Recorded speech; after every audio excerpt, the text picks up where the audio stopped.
से question number 2।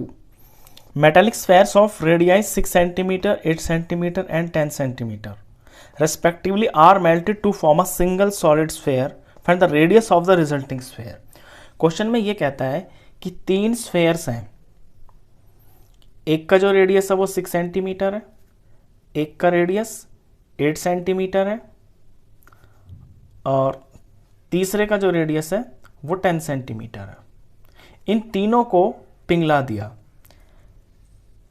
पिघलाने के बाद तीनों का जो मटेरियल है उससे एक बड़ा स्फेयर बना दिया। तो जो बड़ा स्फेयर बनेगा उसका रेडियस कितना होगा ये आपको पता करना है। तो ये जो क्वेश्चन है ये कन्वर्जन का क्वेश्चन है। इसमें क्या होता है कि किसी सॉलिड्स को, किसी एक सॉलिड को या ज़्यादा को हम चेंज करके पिघला के किसी और सॉलिड में कन्वर्ट कर देते हैं। तो इसमें होता ये है कि जो वॉल्यूम होता है ना वो चेंज नहीं होता। तो इस क्वेश्चन में आप देखेंगे कि मान लीजिए ये तीन स्फेयर हैं, इन तीनों को पिघला के हमने एक बड़ा स्फेयर बना दिया। तो वॉल्यूम पे कहाँ फ़र्क पड़ा? जो इन तीनों का वॉल्यूम और जो इसका वॉल्यूम वो तो बराबर होगा। तो इसी प्रॉपर्टी का यूज़ करके हम जो अननोन चीज़ होती है क्वेश्चन के अंदर वो निकाल देते हैं। तो शुरुआत करेंगे यहाँ से। जो अननोन चीज़ होती है ना जिस सॉलिड के अंदर, उसे आप लेफ्ट साइड में लिखा करें। तो यहाँ पे वॉल्यूम ऑफ रिजल्टिंग स्फेयर हो जाएगा बराबर वॉल्यूम ऑफ 3 गिवन स्फेयर्स के। वॉल्यूम ऑफ रिजल्टिंग स्फेयर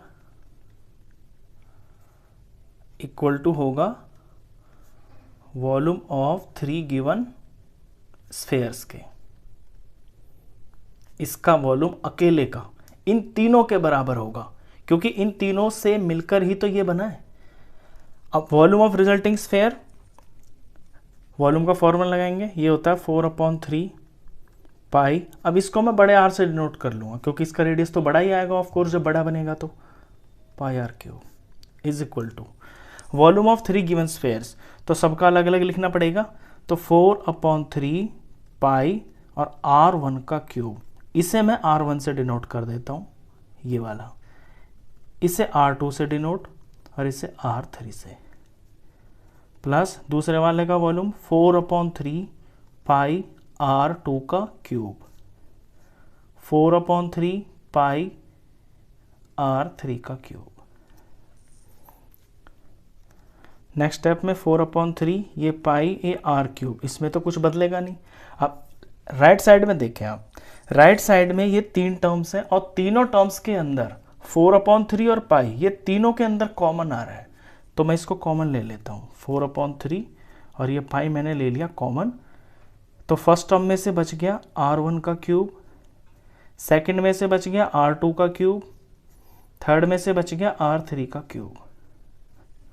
अब इस पे नज़र डालें आप, बीच में इक्वल टू का निशान है, तो जब दोनों तरफ कोई सेम चीज़ होती है तो वो कट जाती है।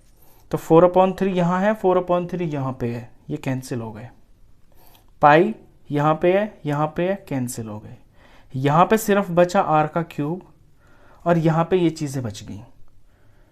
अब इन चीज़ों में इनकी वैल्यूज़ भर देते हैं। R1 का क्यूब यानी कि 6 का क्यूब,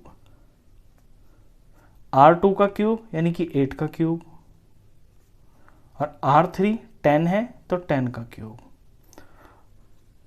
नेक्स्ट में 6 का क्यूब, 6 का क्यूब 216 होता है। वैसे आपको कम से कम 20 तक के स्क्वायर्स और क्यूब्स याद होने चाहिए, लेकिन अगर आपको याद नहीं है तो कोई बहुत बड़ी बात नहीं है। 6 6 जा 36 और 36 को 6 से मल्टीप्लाई कर लोगे तो आपकी वैल्यू आ जाएगी। ऐसी 8 को 3 बार मल्टीप्लाई कर लेना, 8 8 जा 64, 64 को 8 से जब मल्टीप्लाई करेंगे तो ये 512 आएगा। और 10 का क्यूब तो ऐसे ही बता सकते हैं क्योंकि जितने जीरो होते हैं प्रोडक्ट में उतने ही आ जाएंगे, ये 1000 हो गया। नेक्स्ट स्टेप में R cube is equal to, अब इन तीनों का सम कर लेंगे। इन तीनों का जब सम करेंगे आप तो ये आएगा 1728। अब यहाँ R क्यूब की वैल्यू 1728 है। अगर हमें R निकालना है ना तो फिर ये जो क्यूब है, इधर क्यूब है ना, ये इधर जाके क्यूब रूट बन जाएगा। तो ये क्यूब रूट बन जाएगा और ये 1728 क्यूब रूट के अंदर आ जाएगा। अब हमें 1728 का क्यूब रूट निकालना है। जो इसका क्यूब रूट होगा वही बड़े वाले स्फेयर का रेडियस होगा और वही हमारा आंसर होगा। चलिए इसका क्यूब रूट निकाल लेते हैं। और क्यूब रूट निकालने का तरीका होता है प्राइम फैक्टराइजेशन मेथड। तो 1728 के पीएफ निकालेंगे, इसके पीएफ निकालेंगे तो सबसे छोटा प्राइम नंबर होता है 2 और ये नंबर 2 से डिवाइड हो रहा है। 1728 को 2 से डिवाइड करेंगे तो 864 आएगा। ये भी 2 से डिवाइड हो रहा है, ये 432 आएगा। ये भी 2 से डिवाइड हो रहा है, ये 216 आ जाएगा। ये भी 2 से डिवाइड हो रहा है, ये 108 आएगा। ये 2 से डिवाइड होके 54 आ गया। ये 2 से डिवाइड होके 27 आ गया। अब पीछे 7 है तो 2 से तो डिवाइड नहीं होगा ये। 2 के बाद प्राइम नंबर नेक्स्ट जो होता है वो 3 होता है और 3 का रूल ये होता है कि डिजिट्स का जो सम होता है ना वो 3 के टेबल में आना चाहिए। 7 और 2 9 हो गया, 9 3 के टेबल में आता है तो ये 3 से पूरा डिवाइड हो जाएगा। 3 से डिवाइड होके ये 9 आ गया, 9 3 से डिवाइड होके 3 आ गया और ये 3 से डिवाइड होके 1 आ गया। तो ये बने इसके प्राइम फैक्टर्स। अब प्राइम फैक्टर्स में हमें 3 का पेयर बनाना है क्योंकि हमें क्यूब रूट निकालना है ना। तो ये एक 2 का क्यूब हो गया, ये एक 2 का क्यूब हो गया और ये एक 3 का क्यूब हो गया। तो नेक्स्ट हम इसे इस तरह से लिखेंगे, r इज इक्वल टू अपने क्यूब रूट के अंदर ही लिखेंगे 2 का क्यूब इनटू में नेक्स्ट 2 का क्यूब इनटू में 3 का क्यूब। अब क्यूब रूट में 3 में से एक चीज बाहर आती है। अब ये तो 3 है ना, 2 बार 3 लिखा हुआ है तो ये एक 2 बाहर आ जाएगा। ऐसे इसमें से ये एक 2 बाहर आ जाएगा, इसमें से एक 3 बाहर आ जाएगा और ये हुआ आपका रेडियस। इनका प्रोडक्ट किया तो प्रोडक्ट आ गया 2 2 ज़ार 4, 4 3 ज़ार 12, ये 12 आ गया। तो जो 12 है वही बड़े वाले स्फेयर का रेडियस है। तो ये आपका आंसर।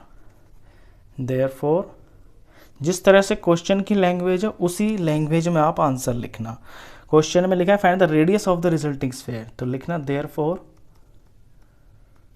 Radius of